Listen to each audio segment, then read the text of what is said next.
Poden uns microorganismos invisibles poñer en perigo a medicina moderna? Isto é Ciencia Feira! A resposta é sí, sí que poden. Chamámoslles superbacterias. Son bacterias que se volveron resistentes aos antibióticos, é dicir, aos medicamentos que usamos para tratar as infeccións. Pero ollo, non son máis grandes nin teñen superpoderes. Seguen a ser microscópicas. O problema é outro, son moito máis difíciles de eliminar. Imos atrás no tempo. En 1928, Alexander Fleming descubriu a penicilina e iso cambiouno todo. Grazas aos antibióticos, enfermidades que antes eran mortais pasaron a poder tratarse. E hoxe curamos infeccións tan comuns como otites, anxinas ou mesmo intoxicacións alimentarias como a salmonelose.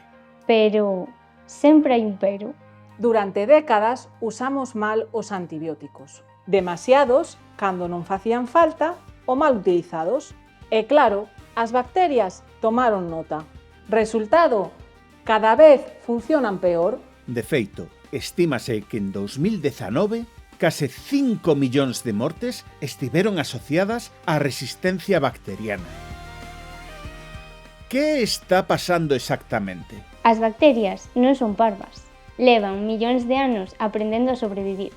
A resistencia é algo natural, pero nós aceleramos o proceso.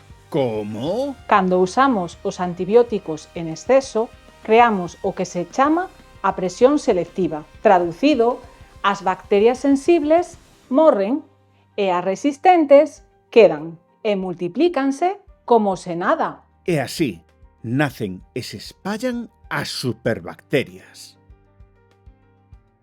E sí, teñen nomes propios. Non son moi amigables, pero convén coñecelos. Enterococcus faecium, Staphylococcus aureus, Klebsiella pneumoniae, Acinetobacter baumannii, Pseudomonas aeruginosa e Enterobacter. Este grupo coñécese como escape e engadimos un E final de Escherichia coli. Un nome moi apropiado, porque se non hai antibióticos non hai escape. Entón, que facemos? A ciencia sempre é a resposta, pero toca mudar a forma de pensar e como comunicamos a ciencia. Cada un de nós somos responsables do problema e da solución. A única estrategia posible é o enfoque One Health. Apunta, a idea é moi clara. Non podemos coidar a saúde das persoas sen coidar tamén a dos animais e a do medio ambiente, porque todo está conectado. A auga, os alimentos e tamén as bacterias. Con este espírito facemos ciencia no noso equipo. No Campus Terra da USC traballamos co enfoque One Health ou saúde única. Aquí ven o importante. As superbacterias non aparecen por arte de maxia. Poden fluir desde animais de granxa a través dos alimentos, polo medio ambiente, ata chegar a nós. Por iso fálase de seguridade alimentaria da granxa á mesa. Nos engadimos tamén pasando polo medio ambiente. Vale, pero como sabemos se están aí? Collemos unha mostra de carne ou froita e poñémolas nun medio onde as bacterias poidan medrar. Se hai bacterias, van multiplicarse. Logo, usamos medios selectivos para que só queden as bacterias resistentes aos antibióticos. É como un examen. Se as bacterias conseguen medrar neses medios con antibióticos, é que pasan a proba, é dicir, son resistentes. E iso danos información esencial para poder detectar superbacterias nos alimentos. E nós, as científicas, estamos a buscar solucións.